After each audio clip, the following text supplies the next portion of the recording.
네, 안녕하십니까. 대한민국 사법부는 안녕하십니까. 네, 김지진 변호사입니다. 지난 한 주 동안 우리 애청자 여러분 잘 지내셨나 모르겠네요. 제가 이제 대한민국 사법부는 안녕하십니까 라는 이런 주제로 우리 사법부의 각종 어떤 판결들을 또 명쾌하게 분석해 드리고 이런 문제점, 또 사법 정책의 문제점들 이런 것들에 대해서 좀 분석을 해드리겠다 이렇게 말씀을 드렸는데, 아주 많은 분들께서 이제 질문을 주시고 또 여기에 이제 적극적으로 참여를 해주셔서 일단 진심으로 이제 감사드립니다. 그래서 앞으로도 더욱더 많은 참여 부탁드리고 우리 멸콩 TV 또 구독, 좋아요, 알림 설정 또 꼭 잊지 말고 해주시기 바랍니다.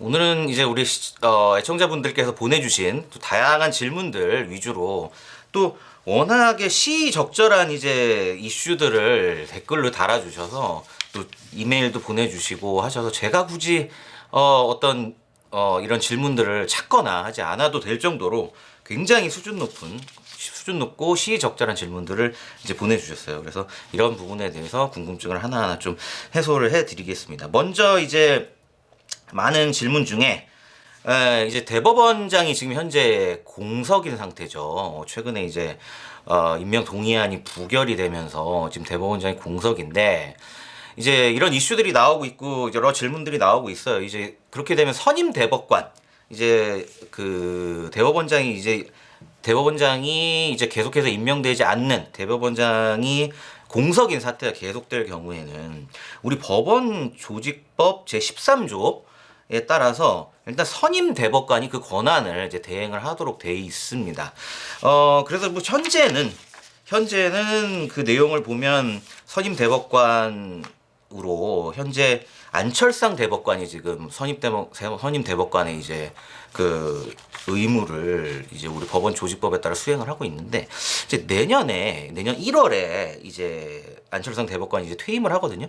그렇게 되면 이제 아무래도 좀 진보 성향이라고 알려져 있는 김선수 대법관이 이제 선임 대법관으로 역할을 수행을 하면서 또 이제 김명수 코트 제2기가 되는 거 아니냐, 이런 우려들을 우리 멸콩 애청자분들께서 많이 해주시고 질문을 달아주셨어요. 그래서 특히나 이제 수원지법이 요즘 이제 어떻게 보면 이슈의 중심에 서 있죠. 지금 그 중앙지법에서 이재명에 대한 영장이 이제 기각되면서 이제 믿을 곳은 수원지법밖에 없다, 이런 얘기들 나오고 있는데, 그럼 이제 인사권을 막 휘둘러서 수원지법 판사들에 대한 어떤 인사권을 행사를 하면서 또 이렇게 이재명에게 유리한 상황을 만드는 거 아니냐, 이런 얘기들, 또 대법원장을 어떻게 하면 빨리 임명할 수 있냐, 이것도 법조단체가 나서야 되는 거 아니냐, 또 이런 다양한 좋은 의견들을 주셨습니다. 우선은 이제 좀 전에 말씀드린 수원지법 판사, 이런 일정 어떤 지방법원에 대한 판사에 대한 인사권, 이런 것들에 대해서 문의를 하셨는데, 이런 인사권이 원칙적으로 대법원장에게 있는 것은 맞습니다. 우리 법원 조직법상에 아까 말씀드린 제13조 제2항을 보면 대법원장은 대법원의 일반 사무를 관장한다, 이렇게 되어 있기 때문에 일반 사무 안에는 우리가 익히 잘 알고 있지만 뭐 인사, 재정 이런 거에 관한 예산에 관한 사항들을 관장을 하기 때문에 당연히 대법원장의 어떤 권한에 인사권이 들어가고요. 그다음 직무대행도 과연 이런 인사권을 행사할 수 있냐, 이런 부분에 대해서 좀 논의가 많습니다. 이 정해진 규정은 없어요. 그래서 최근에도 지금 아까 말씀드린 안철상 대법관 주재로 임시대법관 회의를 열고 현재 12명의 대법관이 있죠. 이분들이 과연 이제 권한 대행자가 어느 정도까지 역할을 수행할 수 있느냐, 이런 부분에 대해서 논의를 했고요. 물론 당연히 법원이 돌아가기 위한 일정한 뭐 예산이나 법원 직원들에 대한 판사가 아닌 법원 직원들의 인사나 이런 부분들은 원활하게 이제 행해져야겠지만, 과연 대법원장이 해야 되는 이제 법관에 대한 인사까지 권한 대행이 할 수 있냐, 이게 딱 정해진 규정은 없습니다. 이게 정해진 규정이 있으면 좋은데, 그냥 아까 말씀드렸듯이 대법원장이 거리될 경우에 선임 대법관이 권한을 대행한다, 이것만 이제 법원 조직법에 나와 있을 뿐이라서 결국에는 법률 해석의 영역으로 남아 있는 거죠. 그렇기 때문에 이 권한을 어떻게 행사할 것인가에 관해서 지금 남은 대법관들이 논의를 하고 있는 거고요. 만약 그때까지도 대법원장에 관한 대법원장이 임명되지 않고 또 설사 지명을 하더라도 또 국회에서 이렇게 민주당의 이런 폭압적인 권력 행사로 인해서 또 부결이 된다. 이럴 경우에는 계속해서 지금 대법원장 거리 사태로 갈 수밖에 없는데, 이거에 대해서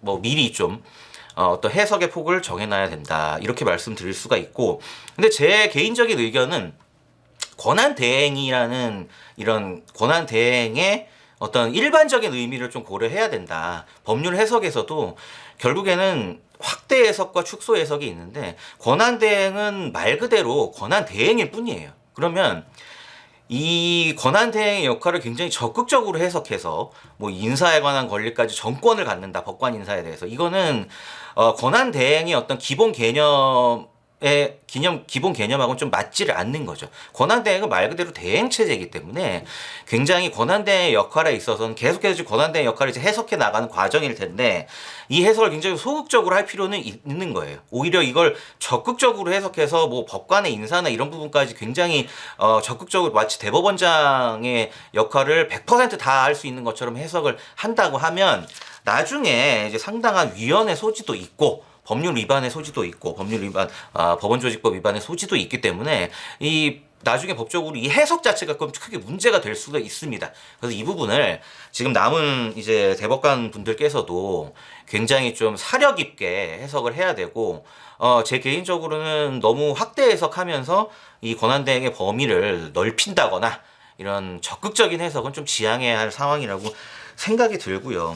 근데 무엇보다 중요한 것은 대법원장을 빨리 임명하고, 이게 이제 임명 동의안이 통과가 되면서 우리 이제 사법부가 좀 안정화되는 거죠. 가뜩이나 지금 김명수 코트 내에서 거의 이제 사법부의 어떤 대혼란기를 겪었었는데, 이런 부분들이 빨리 안정이 돼야 되고, 그런 부분에 있어서는 뭐 한 가지 제가 말씀드리고 싶은 점은, 어떤 대한민국 사법 체계에 있어서 어쨌거나 중심은 대법원이 잡고 가야 됩니다. 사법부가 잡고 가야 돼요.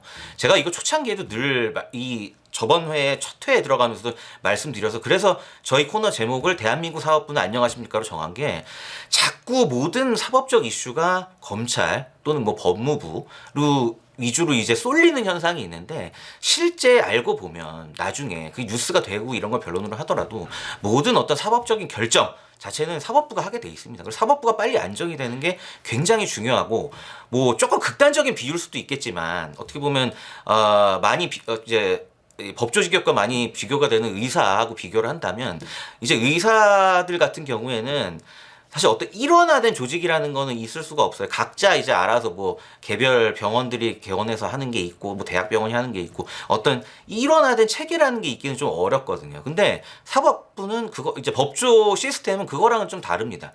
물론 개별적인 자격증을 가진 전문가들이 다 활동을 하지만 어쨌거나 그 전문가들이 모여서 어떤 일련의 사법 체계를 구성하는 그 최종 종착지는 결국에 사법부고, 그 끝에 있는 게 대법원이에요. 마치 이제 어떻게 보면 우리 천주교, 카톨릭 교회에 이제 교황이 있듯이, 조금 이제 과장된 비유일 수도 있지만 우리 사법 체계의 끝에는 또 대법원장이 있는 겁니다. 그래서 대법원장이 빨리 임명이 되고 자리를 잡아야 우리 전체 사법 체계, 그 안에 이제 당연히 판사, 검사, 이제 변호사들이 활동을 하지만 그 안에서 중심을 잡을 수가 있는 거예요. 그렇기 때문에 이 문제에 대해서는 우리 댓글에도 좋은 말씀을 해주셨지만, 뭐 임명이야, 아니 윤석열 대통령도 왜 안 하고 싶겠습니까? 뭐 지금 뭐 이미 마음속에 정하신 분이 있을 수도 있고, 근데 또 누구를 임명해도 민주당이 이렇게 계속해서 목리를 부리고 또 뭐 다수 의석을 가지고 이제 의회의 어떤 폭거를 계속 한다면 이거 뭐 대법원장 임명이 언제 될지도 요원한 거죠. 그렇기 때문에 국민 여러분들은 물론이지만 우리 사법체계에 속해 있는 일원들, 저도 마찬가지죠. 변호사, 또 물론 뭐 다른 뭐 마찬가지입니다. 검사도 마찬가지고, 결국에는 다 사법부 내의 어떤 하나의 체계에 속한 구성원들이기 때문에, 말씀 잘 주셨지만 법조 전체가 이 문제는 좀 관심을 가지고 빨리 이제 대법원의 어떤 사법부의 안정을 위해서라도 속히 대법원장이 좀 임명되고 정상적으로 임무를 수행해야 된다.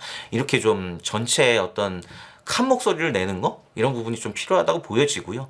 뭐 제가 볼 때는 변호사협회 대한변협에서도 이 문제에 대해서 좀 관심을 가지고 우리 사법부의 어떤 안정화 이런 문제에 대해서 목소리를 내야 된다 이런 생각 갖고 있습니다. 그래서 좀 지켜봐야 될 것 같습니다. 네.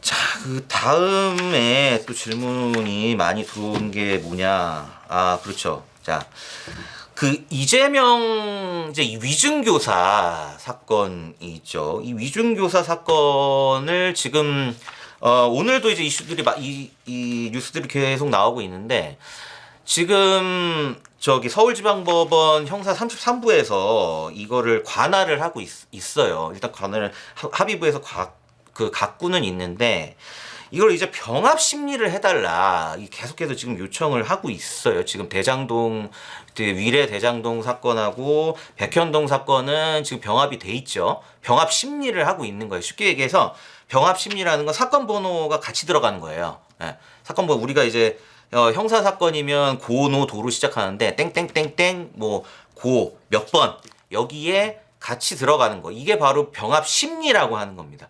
지금 그 부분도 제가 정확하게 설명을 드리면 이제 요 전에 며칠 전에 이슈가 됐던 거는 이제 백현동 사건 그리고 위중교사 사건을 이제 이게 단독에서 심리해도 되는 사건들을 합의부 관할로 올렸단 말이에요. 이거 자체도 사실 문제가 좀 있다 얘기가 나왔는데 그건 이제 병합 관할이라고 해요. 그게 뭐냐면 단독 판사가 하던 사건을 합의부 아까 말한 지금 서울지방법원 형사제 33부 합의부죠. 합의부 안에 있는 사건으로 일단은 가져온다는 겁니다. 심리를 병합하니까 그러니까 사건 번호는 일단은 다르게 뭐 매길 수가 있는 거예요. 사건 번호는 뭐 1번, 2번, 3번, 4번으로 매기던 하나의 풀 안에다 예를 들어 1번에서 10번까지가 33부 합의부 관할이면 백현동 위중교사 사건은 일단 이 풀 안에다 넣겠다는 거예요. 넣을 수는 있습니다. 예, 우리 형사소송법에 그런 규정이 있기는 있어요. 형사소송법상 이제 단독 관할에 있는 사건, 단독 관할 사건을 이 풀에다 넣을 수는 있는데 저는 이거 자체도 뭐 적절하다고 보지는 않습니다. 굳이 뭐 조금 시간을 할애해서 설명을 드리면 어쨌거나 단독 판사가 진행하는 사건들 이런 사건들이 어쨌든 우리가 집중심리주의를 취하면서 사건을 좀 신속하게 진행을 하고 집중해서 심리하는 거 어쨌든 혼자 결정을 하니까 모든 절차에 있어서 훨씬 좀 빠르겠죠. 아무래도 그렇게 하자는 게 사실 우리 어떻게 보면 이용훈 대법관 때부터 나온 공판 중심주의의 핵심이라고 볼 수 있어요. 지금 무슨 형사 사건은 조국 사건만 해도 지금 뭐 3년 걸렸죠. 예, 무려 1심 그것도 1심 판결하는데 예? 이게 도저히 이해할 수가 없는데 그래서 특히 형사 사건은 아니 피고인 입장에서도 계속 불안한 지위에 있잖아요. 본인이 나 깜빵 가는 거 아니야. 뭐 이게 어떻게 될까 계속 불안한 지위에 있어서 피고인의 입장에서 사실 빨리 결정해 주는 게 맞거든요. 근데 이거를 그렇게 하지 않고 계속해서 늘어지게 이렇게 하지 말고 뭐 최대한 단독 판사가 할 수 있는 사건은 단독이 하고 하면서 이 사건을 좀 빨리빨리 하자. 쉽게 얘기해서. 그게 이제 공판 중심주의라고 하는데 근데 굳이 단독 사건으로 가도 문제가 없는 사건들을 합의부의 풀에 올려가지고 말 그대로 그냥 너무 어렵게 생각하실 필요가 없습니다. 한 명이 판단하냐, 세 명이 판단하냐 이건데 그걸 세 명이 판단하면 아무래도 의견도 모아야 되고 시간이 좀 걸릴 거 아니에요. 그거에다 올린다. 저는 이거 자체도 좀 문제가 있고 석연치 않아 보입니다. 그런데 그거에 더해서 지금 민주당하고 이재명이 원하는 거는 이걸 같은 사건 번호를 부여해서 병합 심리를 해달라는 거예요. 병합 심리를 해달라는 건데 이게 왜 문제가 있냐 하면 저는 이제 오로지 이거는 하나의 어떤 재판 지연 뭐 일종의 뭐 또 이재명 특유의 사법 방해 전략의 하나다. 저는 이렇게 생각을 합니다. 그래서 제가 조목조목 짚어드릴게요. 병합 심리를 할 수는 있습니다. 예, 할 수는 있어요. 그래서 우리 형사소송법 제 10조에 따르면 이제 사물 뭐 이게 말이 어려우니까 제가 쉽게 설명을 드리면 일단 관련 사건. 그러니까 쉽게 얘기해서 이게 사건이 어느 정도 관련이 있으면 이거를 합의부가 이제 결정을 해가지고 병합해서 이제 심리할 수 있다. 이런 규정이 형사소송법 제 10조에 이제 정해져 있는데 그러면 이게 일단 관련 사건이어야 돼요. 네, 최소한 관련성이라는 게 있어야 갖다가 할 수가 있는데 근데 지금 이 이재명의 위증교사 사건은 이 법이 정한 이 관련성의 요소를 충족시키지 못합니다. 우리 법이 정한 이제 관련성의 요소가 바로 다음 주 제 11조에 나와 있는데 관련 사건은 다음과 같다. 해서 첫 번째 1인이 법한 여러 가지 죄, 또 수인이 공동으로 범한 죄, 수인이 동시에 동일 장소에 범한 죄, 그다음 범죄 은닉죄, 증거인멸죄, 위증죄, 허위 감정 통역죄 또는 작물에 관한 죄와 그 본범의 죄. 그 네 가지 요건을 이제 관련 사건이라고 정해놓고 있어요. 물론 1인이 범한 수죄, 그러니까 이재명이 범한 범죄죠. 위증교사던 뭐 백현동, 대장동 다 동일 피고인 이재명이 범한 범죄인 건 맞아요. 하지만 그 다음을 보면 이게 성립하지 않는다는 거를 저희가 잘 알 수가 있습니다. 우선 수인이 공동으로 범한 죄여야 이게 관련 사건이라고 볼 수가 있습니다. 근데 위증교사 사건 말 그대로 이 위증교사 사건의 내용은 이제 잘 아실 거예요. 이게 하도 오래돼서 도대체 이 위증교사 뭐 이재명 범죄가 한둘이 아니기 때문에 이게 도대체 뭔지도 궁금해하시는 분들 계실 텐데 간단하게 말씀을 드리면 그 이재명이 본인 이제 과거에 이제 검사 사칭이나 이런 거 관련해서 어떻게 보면 이재명은 완전히 이제 피해자고 이제 딴 사람들을 관련된 사람들은 다 이제 이 관련해서 고소된 사람들은 취하하고 그냥 이재명만 잘못한 사람으로 몰아가자. 이런 내용의 어떤 합의가 있었다. 이런 식으로 위증을 해달라고 이제 부탁을 하고 교사를 한 사건입니다. 그래서 여기서 이제 김진성 씨가 이제 등장을 하는데 우리 이제 잘 뉴스에도 많이 나오지만 바로 이 김진성 씨가 위증죄의 이제 본범이 되는 거예요. 이재명이 좀 전에 제가 말씀드린 것처럼 저 고소인들이 그냥 저기 완전 이재명한테 몰빵해서 이 사건 몰아갑시다. 이렇게 얘기했다고 법정에서 얘기를 해달라. 이렇게 김진성 씨한테 부탁을 한 거죠. 청탁을 하고 교사를 한 거예요. 그래서 이 위증교사죄하고 위증죄는 하나의 이제 한 짝입니다. 그러니까 정범, 위증을 한 이 김진성 씨하고 위증교사를 한 이재명은 정범과 종범의 관계인데 하나의 짝이에요. 그래서 이거를 분리해서 심리를 할 수가 없단 말이에요. 그러면은 지금 김진성 씨도 기소됐죠. 그러면 별도의 이제 별도의 이제 사건 번호를 따로 매겨서 김진성하고 이재명을 위증교사로 해서 같이 이제 심리를 하는 게 맞는 거지. 여기서 교사한 사람만 뚝 띄어가지고 그냥 같은 피고인이니까 같아가 심리를 해달라. 이거는 관련 사건이 아닌 거예요. 그래서 이게 잘못된 거고. 그다음 두 번째는 위증이라고 한다면 어떤 사건에 대한 위증이잖아요. 그러면 그 본범하고 관련이 있는 사건이 이제 같이 그 본범의 죄하고 같이 이제 관련 사건이라고 해서 병합이 돼야 되는 거예요. 근데 이 위증죄의 본래 범죄 도대체 어디 나가서 위증을 하라고 했냐 하면 그거는 이미 뭐 이재명이 그 지난 연말에 그 대법원에서 무죄 판결을 받은 공직선거법과 관련된 위증 혐의예요. 그러니까 이건 대장동 백현동하고 지금 사건 거기다 합쳐달라는 그 사건하고는 관련이 없고 이전에 이미 확정 판결이 난 또 다른 공직선거법 위반 혐의와 관련된 위증죄예요. 그래서 그건 이미 끝난 사건하고 관련이 있는 거지 지금 돌아가고 있는 대장동 백현동 사건하고는 또 관련성이 없어요. 이런 측면에서도 관련성이 없고 또 하나 마지막으로 이 위증교사 사건은 그 이재명이 경기도지사 재직 시절에 이제 있었던 사건이고 현재 재판 진행 중인 거고 백현동 대장동 사건은 알다시피 성남시장 재직 시절에 있었던 사건이라서 아예 그 본인이 어떤 위치에서 했는지조차 또 다른 사건이에요. 그런 의미에서도 이거를 관련 사건으로 보기가 굉장히 어렵다는 거죠. 민주당 측에서는 뭐 이런 법리를 들어서 얘기를 했다지만 사실은 이거는 맞지 않고 그래서 뭐 법원에서도 아직 결정은 안 한 걸로 알고 있어요. 그래서 이거를 관련 사건으로 해서 아예 병합해서 사건 번호를 그냥 1번에 합친다. 이거는 우리 형사소송법의 이런 병합 사건의 어떤 대원칙상 또 맞지가 않다. 그렇게 볼 수 있고. 그럼 민주당에서 그런 얘기도 했다고 해요. 경합범. 그러니까 이제 지금 이재명이 죄가 한둘이 아니죠. 저도 다 기억도 안 나갖고 이제 제가 좀 적어왔는데. 자, 일단 공직선거법 있죠. 지금 문제되고 있나? 좀 이따 말씀드릴 텐데 2022년 9월 8일 날 기소가 됐는데 지금 1년이 넘도록 아직 결론이 나지 않고 있는 공직선거법 있죠. 위증교사 있어요. 대장동하고 위례 같이, 그다음 성남 FC 있죠, 백현동 사건 있죠, 대북 송금 사건 있죠. 이게 지금 제가 말씀드린 것만 이제 6건인데, 그러면은 이제 우리 형법에 저는 이 민주당이 이런 걸 소위 법꾸라지라고 이제 하는데, 이제 일반인들이 이제 이해하기 어려운 거를 교묘하게 꼬아서 마치 이게 정당한 것처럼 얘기하는, 이런 것도 이게 소위 이제 법꾸라지의 전형적인 행태인데, 또 이런 얘기를 했다고 해요.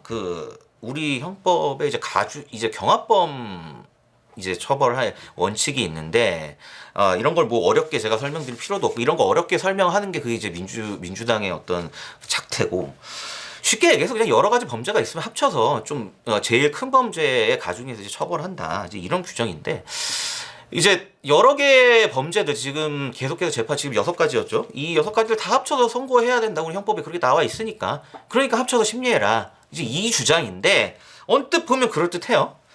또 사실은 그렇지가 않습니다. 이게 물론 우리 형법이 경합범들을 뭉뚱그려서 판단을 해야 하는데 이유가 있고, 그렇게 하는 게 일견 원칙인 걸로 얘기를 해놓기도 했지만, 이 경합범의 형법 제37조하고 38조를 같이 보면 되는데, 이걸 정해놓은 이유가 일정 형량의 수준을 정해놓기 위해서예요. 그러니까 제일 어떤 뭐 여러 가지 범죄가 겹친다고 해갖고 그거에 대해서 가중처벌한다고 해서 마냥 그냥 형량을 뭐 100년, 200년 할 수는 없잖아요. 그게 또 병합주의거든요. 자꾸 이런 어려운 논의로 몰고 갈 필요도 없고, 그게 이제 병합주의인데, 그게 꼭 그렇게 하라 이게 아니에요. 그냥 어떤 가이드라인을 준 거예요. 그러니까 여러 가지 범죄가 있으면은 그게 다 법정형이 예를 들어 10년이다 그럼 6개면 60년을 때릴 게 아니고, 그렇게 하면 조금 사법에 맞진 않으니까 거기에 이제 제일 큰 형량의 한 반 정도를 더해서 이제 한도를 정해준 건데, 꼭 그렇게 할 필요는 없습니다. 병합범을 다 뭉뚱그려서 지금 민주당이 주장한 편 위증교 사건까지 다 합쳐서 한꺼번에 선고할 필요는 없고, 다만 따로따로 선고를 하더라도 그 정해진 형량 가이드라인만 맞춰서 하면 돼요.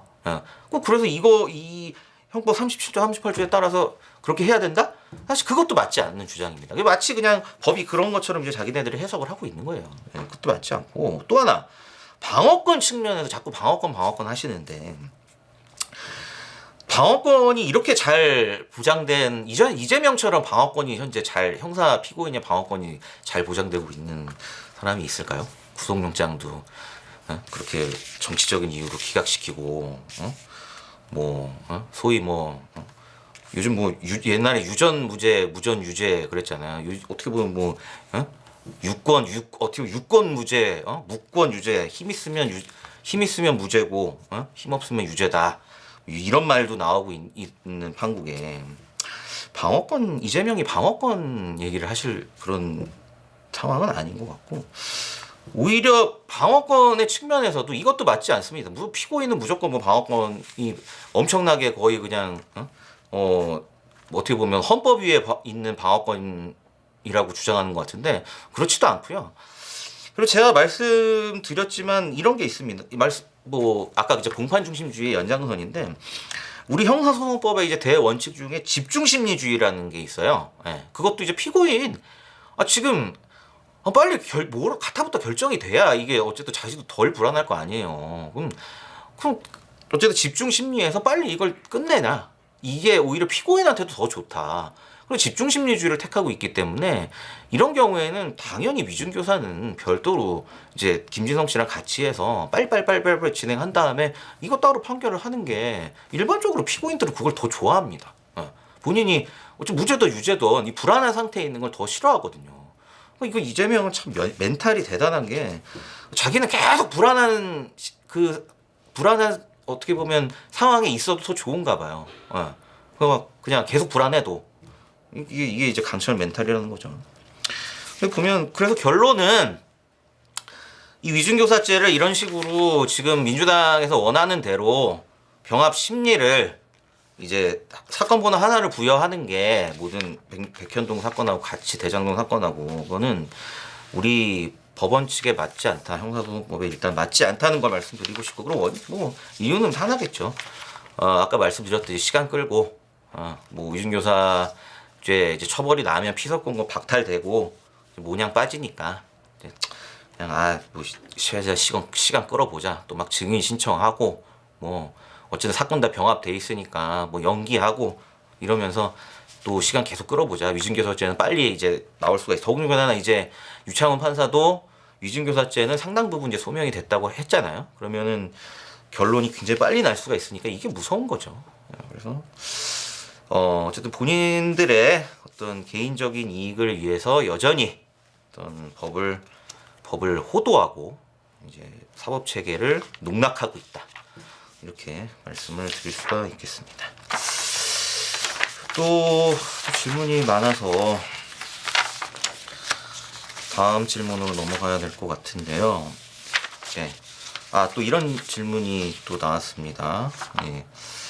자, 이제 선거법 위반, 공직선거법 위반, 이 최근에 이제 이재명이 또 2회 불출석하면서 또 굳이 만들지 않아도 될 이슈를 만들었죠. 그래서 도대체 이건 뭐냐? 우리 애청자분들께서도 이래도 되는 거냐? 도대체 이 선거법 위반의 판결은 언제까지 해야 되는 거냐? 그리고 지금 이렇게 하고 있는 게 법 위반이 아니냐? 이런 질문들을 해주셨습니다. 그래서 요거에 대해 좀 설명을 드리면 법 위반이 맞습니다. 일단 이 기소가 된 아까 말씀드렸지만 공직선거법 위반 그 쟁점 아주 간단합니다. 대선 기간에 그 이재명이 이제 김문기 씨를 알았느냐 몰랐느냐 요거 관련해서 몰랐다고 한 발언 요것이 허위 사실이냐 아니냐 아주 간단한 쟁점입니다. 그냥 아니냐 요 쟁점과 관련된 게 바로 공직선거법 위반 혐의인데 관련해서 지금 기소가 된 게 검찰이 이걸 기소한 게 2022년 9월 8일이에요. 지금 1년이 넘었어요. 근데 우리 공선법 제270조는 선거법과 그 공범에 관한 재판은 다른 재판에 우선하여 신속히 하여야 하며 그 판결의 선고는 제1심에서 공소가 제기된 날로부터 6월 이내 2심 및 3심에는 전심의 판결 선고가 있은 날부터 각 3월 이내에 반드시 하여야 한다. 이렇게 규정을 하고 있습니다. 결국 2022년 9월 8일을 기준으로 해서 6개월 안에 1심 선고를 해야 되는데 지금 무려 1년이 넘었기 때문에 당연히 우리 공직선거법상의 선거범의 재판기간에 관한 규정을 위반한 거고요. 그래서 사법부가 지금 법을 위반한 상황이고 더군다나 이 규정을 보면 우리 입법부가 반드시라는 표현을 썼어요. 일반적으로 이제 법이라는 게 굉장히 좀 건조하고 논리적인 측면이 있기 때문에 반드시라는 거는 부사잖아요. 이런 표현은 사실 법조문에 잘 쓰지 않습니다. 거의 없죠. 저도 사실 좀 보면서 놀랐는데 이게 반드시 하여야 한다. 이거는 이건 무조건 이렇게 해라 이거예요. 공직선거법에 그냥 이렇게 해야 하는데 지금 법원이 안 지키고 있는 거죠. 그러니까 지금 법을 해석하고 최종적인 판단 권한을 가지고 있는 법원이 지금 법을 지키지 않고 있는 이런 황당한 지금 사태로 지금 계속되고 있는 거고요. 그래서 당연히 이 상황은 지금 선거법을 어긴 상황이 되는 거고 그러면 이 상황에 있어 누구한테 책임이 있느냐? 제가 볼 때는 우리 법원 또 이재명 양쪽에 다 책임이 있다고 보여집니다. 지금 아까 말씀드렸듯이 굉장히 간단한 쟁점이죠. 거의 중학교 2학년이라도 2학년 수준에서도 이해할 수 있는 알았냐 몰랐냐 이 사람을 알았냐 몰랐냐 이거를 알았냐 몰랐냐에 대한 어떤 기억과에 관련된 사안인데 이 부분이 너무나 쟁점이 간단한 사안을 이렇게까지 끈다. 일단 이재명이 또 증인을 무려 이제 50명이나 이제 신청을 했어요. 50명이나 신청을 했는데 도대체 이렇게 간단한 쟁점에 왜 50명을 신청을 했는지 저도 이해할 수가 없고 그러니까 또 혼자 이제 또 시간 끌기 하고 사법방해를 하고 있는 거죠. 도대체 어떻게 보면 본인한테 물어보면 될 거 아닙니까? 이렇게 김문기 씨를 알았냐 몰랐냐 이거에 대해서 허위로 증언을 했냐 안 했냐 이거 사실 본인한테 물어보면 되는 건데 이거를 50명 부를 증인 신청해가지고 이 판단을 해달라?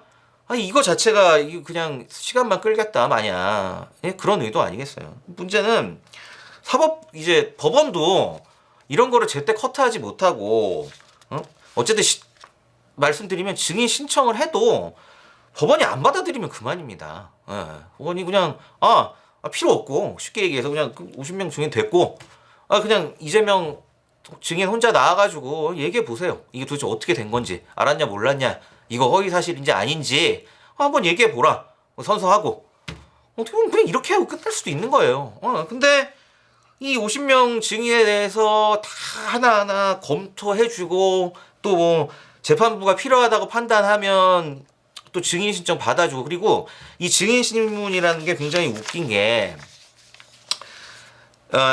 일반적으로 이제 뭐 재판에 있어서 공방을 하고 형사재판도 그런 경우 시간이 그렇게 오래 걸리진 않습니다. 재판 한 건당. 근데 증인신문이 들어간 공판이나 민사사건의 어떤 변론이죠. 이런 거 시간이 굉장히 오래 걸려요. 그래서 법원이 날짜를 빨리빨리 잡을 수가 없어요. 최소한 자 형사사건만 보더라도 증인이 한 명이 채택이 됐으면 최소한 한 명에 대한 한쪽의 질문이 한 30분 정도 평균적으로 30분 정도는 된다고 봐요. 저는 그러면 검사 질문 30분, 피고인 질문 30분. 그리고 판사도 이것저것 물어봐요. 그게 최소한 어쨌든 1시간을 넘어간단 말이에요. 그러면 하나의 재판을 가지고 1시간 이상 어떤 그 증인 신문에 할애하고 또 기타 뭐 여러 가지 또 뭐 피고에 대한 얘기도 들어보고 검사 얘기 들어보고 이런 걸로 하려면 어쨌든 증인 신문이 있는 날은 공판 시간을 한 최소 2시간은 잡아야 된단 말이에요. 그러면 이거는 통상적인 공판 시간에 끼워 넣을 수가 없어요. 그래서 통상 증인신문은 맨 마지막에 합니다. 어떤 기일이 있으면 예를 들어 4시 정도에 잡혀서 이게 한 6시까지 간다든지 3시부터 5시까지 간다든지 그래서 이 증인신문 날짜를 잡기도 굉장히 힘들어요. 그래서 이런 걸 잘 아는 거죠. 이런 걸 잘 알고 이렇게 간단한 쟁점에 50명의 사람을 증인 신청을 해가지고 시간 끌기를 하는 거고 더군다나 이거에 대해서 6개월 안에 판단해야 될 법원은 뭐 이런 증인 신청까지 하나하나 다 받아주면서 지금 무려 1년이 넘는 기간 동안 아직도 판단을 안 하고 있고 심지어 최근에는 이재명 대표가 불출석한 상태에서까지 이제 재판을 진행을 하고 있어요. 제가 말씀드렸듯이 이거는 이재명한테 물어보면 돼요. 이재명한테 이거 몰랐다고 한 발언이 허위 사실이냐 아니냐 본인한테 물어보면 되는데 그 본인이 지금 안 나오고 있잖아요.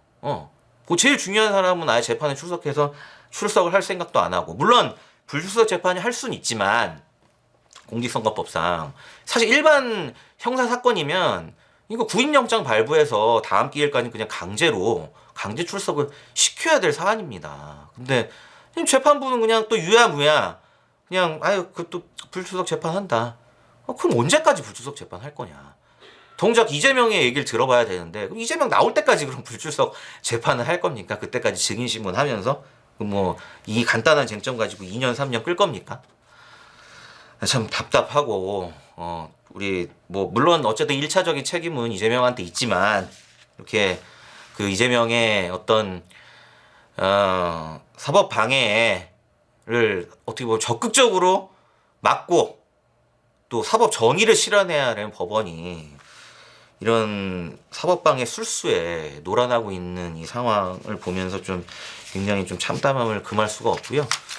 지금이라도 하루빨리 이런 좀 법률 위반을 좀 시정하고 우리 법원이 좀 빨리 이 공직선거법 사건을 좀 진행을 시켜서 강제로 좀 오세요 강제로 구인이라도 하셔가지고 그냥 이재명한테 물어보고 본인한테 물어보면 되니까 빨리 마무리를 했으면 하는 좀 그런 바람이 있습니다.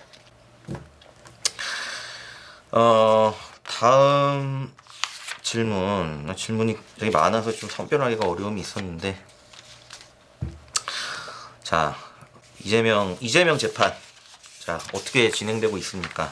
이런 질문이 들어왔습니다. 뭐 지금 매주 재판에 가고 있어요. 매주 재판에 가고 있고 지금 이제 백현동하고 어쨌든 위증교사 사건도 진행이 되니까요. 기소가 되고 하면 평균적으로 뭐 주 3회 정도 법원에 출석해야 된다고 하는데 그런 상황이 올 것 같아요. 그런 상황이 올 것 같고 아까 말씀드렸듯이 지금 관련된 사건만 공직선거법, 위증교사, 대장동 위례, 성남FC, 백현동, 대북송금까지 뭐 대북송금은 뭐 이제 수원에서 지금 관할이 좀 다르긴 하지만 6건인데 뭐 대급 소송까지 기소되면 뭐 수원 갔다가 뭐 서울 갔다가 어떻게 보면 일주일 내내 재판만 하고 이제 본인의 업무를 이제 도저히 못할 상황이 올 수도 있다. 그럴 때는 그냥 그냥 본인 피고인으로서의 역할만 하는 그런 처지가 거의 뭐 식물 대표죠. 이런 거 식물 대표라고 해야 될 것 같은데 그런 상황이 올 수 있는데 도대체 이거에 대한 대책은 있는지도 참 저는 좀 안타깝고요. 그래서 그런 이제 질문도 해주셨어요. 이제 박근혜 대통령 때는 막 진짜 하루가 멀다 하고 재판을 했죠.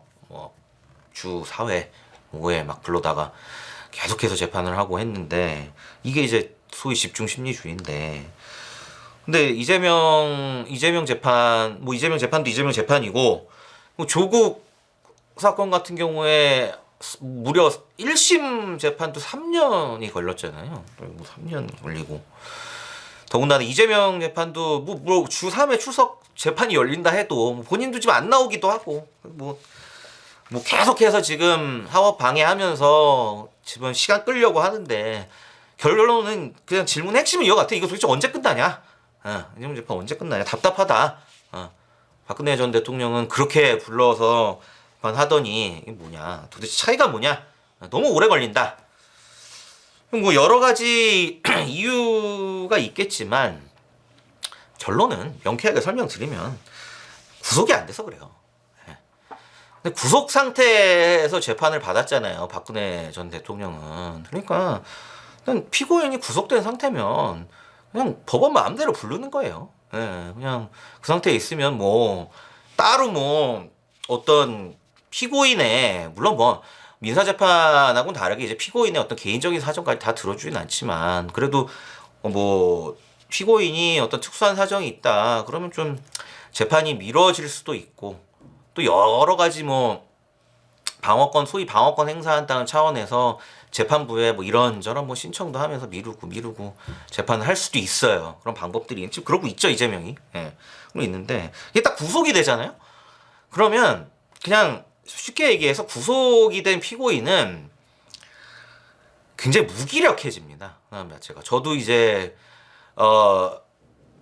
구치소에 접견을 자주 가니까 저도 이제 형사재판을 주로 하다 보니까 보면 그 구속된 피고인들의 이제 첫 번째 공통된 특징은 무기력이에요. 그냥 내가 뭐를 해야 될지 그냥 사람이 판단이 안 쓰는 거죠. 그냥 그래서 뭐 어떻게 보면 막 그 안에서 내가 막 이걸 적극적으로 소명을 해서 어떻게 막 해야겠다 이렇게 할 것 같잖아요. 그렇게 되기가 어렵습니다. 사람이 구속이 되면 굉장히 무기력해져요. 그래서 뭐 적극적으로 내가 뭐 재판부에 대해서 이러이러한 뭐 기만 전술을 쓰든지 연기를 하든지 해야겠다 그렇게 하기가 굉장히 쉽지가 않습니다. 그래서 어떻게 보면 박근혜 전 대통령도 그런 상태에서 재판을 받았기 때문에 일정 부분 본인이 어떤 적극적으로 어떤 본인의 어떤 피고인으로서 방어권 행사가 일정 부분 사실 제약됐다고 보일 수도 있어요. 사실 그런 상황 물론 뭐 조국 재판에서도 뭐 여러 가지 황당한 일들이 많았죠. 중간에 뭐 재판부도 계속해서 좀 바뀌고 석연치 않은 측면들 그러니까 사법부에서도 굉장히 좀 사법 절차적인 측면에서 이거 뭔가 의아함을 자아낼 만한 상황도 있었지만 결론은 이제 구속 재판을 받냐 불구속 재판을 받냐 이 차이입니다. 그럼 지금 이재명이 결국 구속이 안 됐기 때문에 이렇게 유야무야 늘어지고 있다 이렇게 볼 수밖에 없는 거고 그런 의미에서 뭐 일단 요즘에 이제 수원지법을 우리가 이제 바라봐야 된다. 수원지법 이제 서울지방법원, 서울중앙지법을 볼 게 아니라 우리 이제 좀 남쪽을 바라봐야 된다. 이런 얘기들이 나오는 게 지금 이제 대북송금 사건을 수원지법에서 재수사를 하도록 하고 있잖아요. 이 부분에 있어서 어느 정도 혐의 소명이 된 걸로도 보여지고 또 이거와 관련해서 별도로 수원지법에 이제 영장 청구가 들어갈 수 있다 이런 얘기들이 많이 나오고 있어요. 실제로 이 사건은 뭐 여러분 잘 아시다시피 대북송금 사건인데 이제 또 제3자 뇌물죄가 이제 등장을 하죠. 참 이재명 관련 범죄들은 참 다양해요. 예, 또 어려운 법리들도 많이 들어가고 뭐 배임, 횡령에 뭐 공직선거법에 위증 교사에 제3자 뇌물죄 또 한창 이슈가 됐었죠. 대북 송금에서 뭐 이왕 설명드린 김에 A가 나온 김에 우리 수원지법이 열심히 해주시기를 바라는 수원지방검찰청과 수원지법의 어떤 파이팅을 또 기원하면서 설명을 한 번 더 드리면 이제 대북 송금 사건이 제3자 뇌물죄로 혐의는 제3자 뇌물죄인데 이제 저는 그 지점에도 굉장히 주목을 하고 있어요. 유창훈 판사의 그 구속영장 기각 사유에 관한 내용에 보면 그 이화영 씨 진술의 임의성이 상당 부분 인정된다 이런 내용이 있어요. 굉장히 좀 주목할 만한 이 부분인데 근데 이제 결론은 이제 이상하게 꼬아버렸죠. 그러니까 임의성이 있다.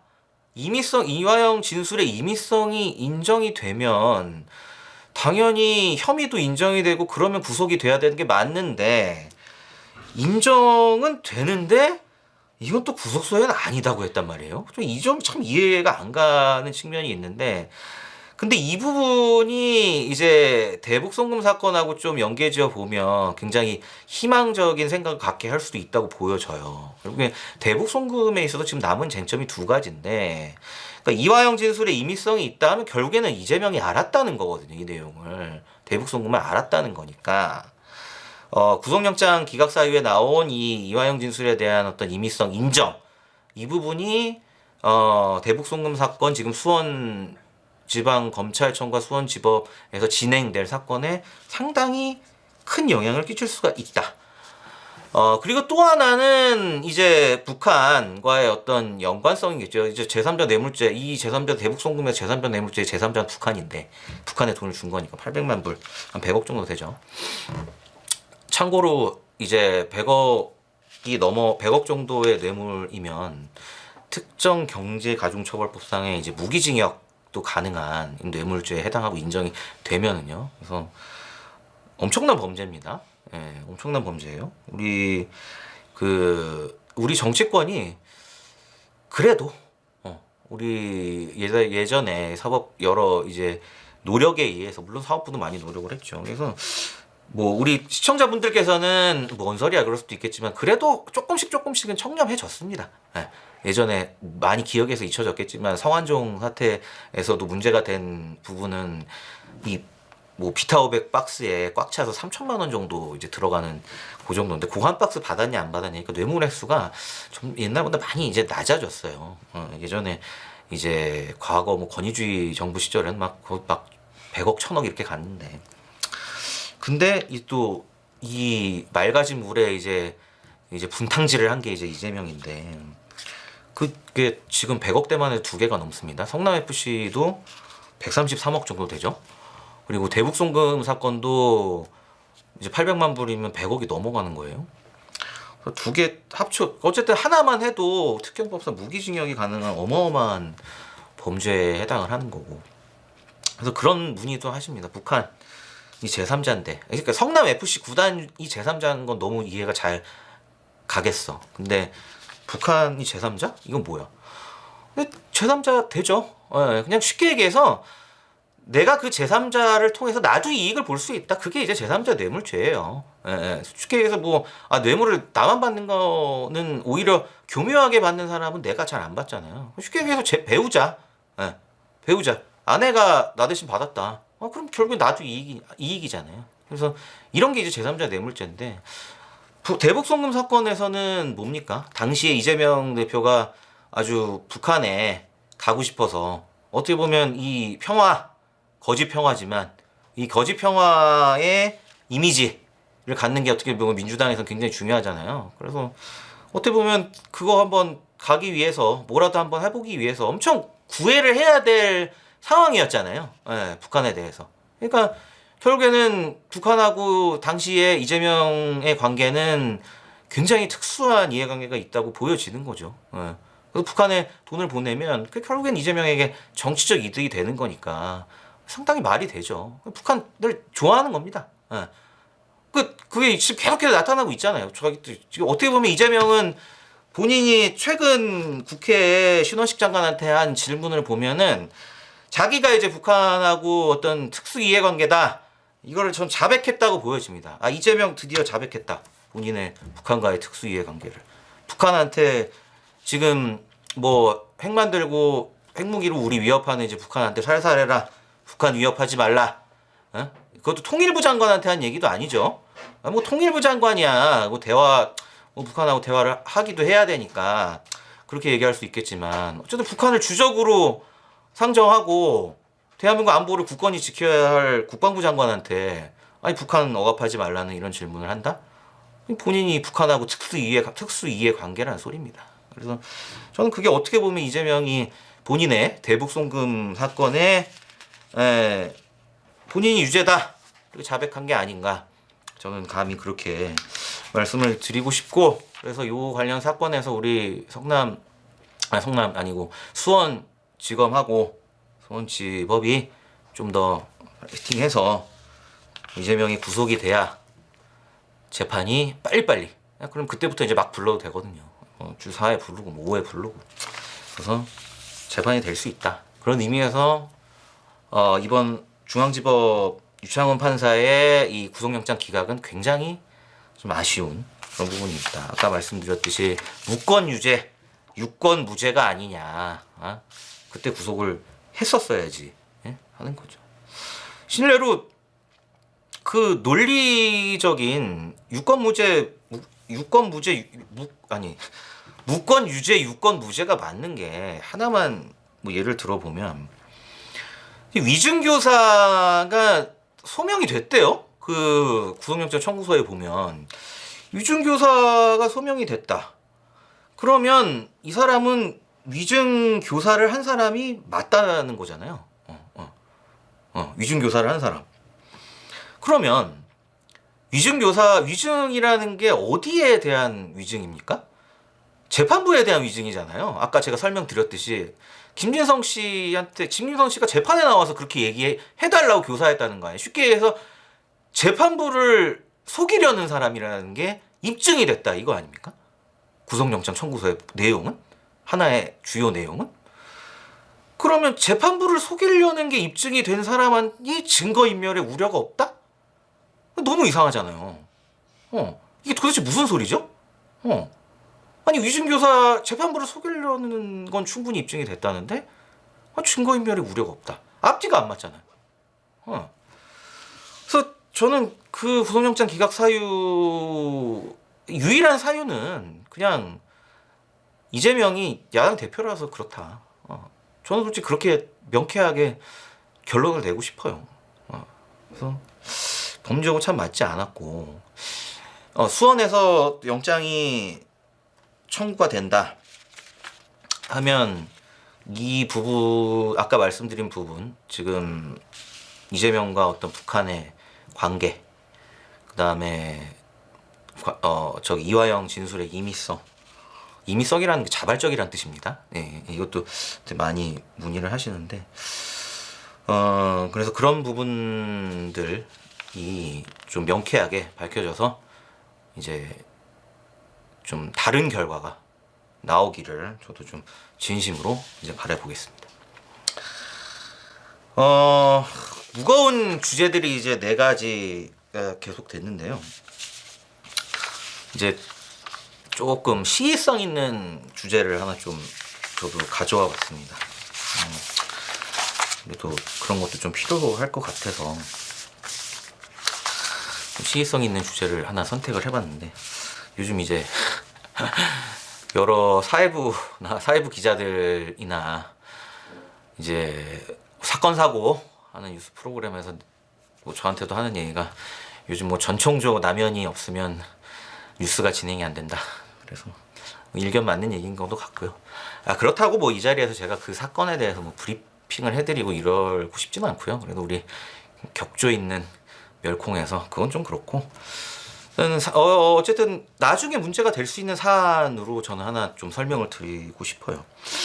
그 이제 남현희 씨가 받은 각종 어떤 물품들 선물이죠. 뭐 각종의 명품도 있고 뭐 벤틀리 뭐 자동차도 있다고 하고 이제 하는데 이런 것들이 이제 나중에 몰수가 될 수 있느냐. 나중에 이제 어쨌든 재판으로 갔을 때 이런 궁금증들이 좀 많이 저한테 요즘 좀 문의가 많이 들어옵니다.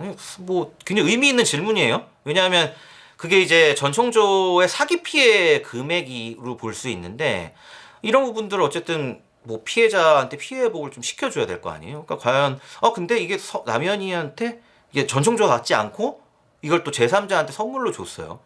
그럼 이거 어떻게 되냐? 그래서 이런 걸 좀 궁금해하시는 부분이 있어서 그 부분만 좀 간단히 설명을 드리겠습니다. 경우의 수를 좀 나눠 보면은 될 것 같은데요.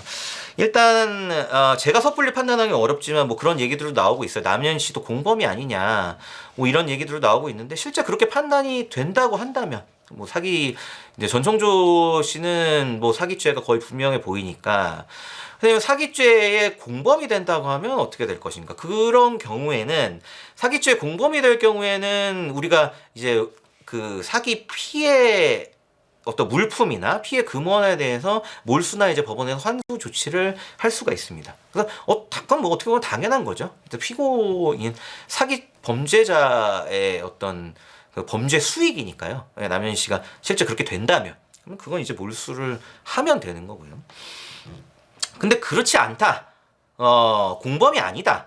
이렇게 된다면, 그러니까 전청조 씨만 이제 사기죄로 판단을 한다면, 그럼 범죄수익은닉법에 정해진 몰수 규정이 있습니다. 설사, 그거를 이제 사기를 해서 획득한 재물이나 이런 걸 제3자죠. 여기서 이제 남현희 씨한테 줬다고 하더라도, 그 남현희 씨가, 그 제3자가 이러한 범죄 사실을 알았다면 범죄수익은닉법에 따라서 또 이 물품들을 몰수를 할 수가 있습니다. 그래서 이 쟁점에 있어서는 이제 알았냐 몰랐냐 이런 부분이 굉장히 좀 중요해질 거고요. 세 번째 경우의 수는 공범도 아니고 이 전청조의 사기 혐의도 몰랐다. 이런 경우에는 그럼 어떻게 될 거냐? 이런 경우에도 한 가지 방법이 있긴 합니다. 전청조 씨가 이제 사기 혐의가 한둘이 아닌 걸로 지금 계속해서 뉴스에 나오고 있어요. 그럼 상습이 될 가능성이 높거든요. 그러면 상습범으로 재판을 받는 경우에 이런 경우에는 특별법으로 부패재산 몰수법이라는 게 있습니다. 그래서 이 부패재산 몰수법에 따르면 그 남현희 씨한테 넘어간 이 재물들 벤틀리나 뭐 핸드백이나 뭐 기타 거의 뭐 10억이 된다는 얘기도 나오는데 이런 거에 대해서 어떤 몰랐다 하더라도 아까 알았으면 범죄수익은닉법에 따르죠. 근데 몰랐다 하더라도 상습범, 상습 사기죄로 처벌을 받는 경우에는 또 별도의 특별법인 부패재산몰수법에 따라서 이 재산들을 몰수할 수 있는 이런 방법이 있습니다. 그리고 이렇게 몰수가 되는 경우에 어떤 식으로든 아까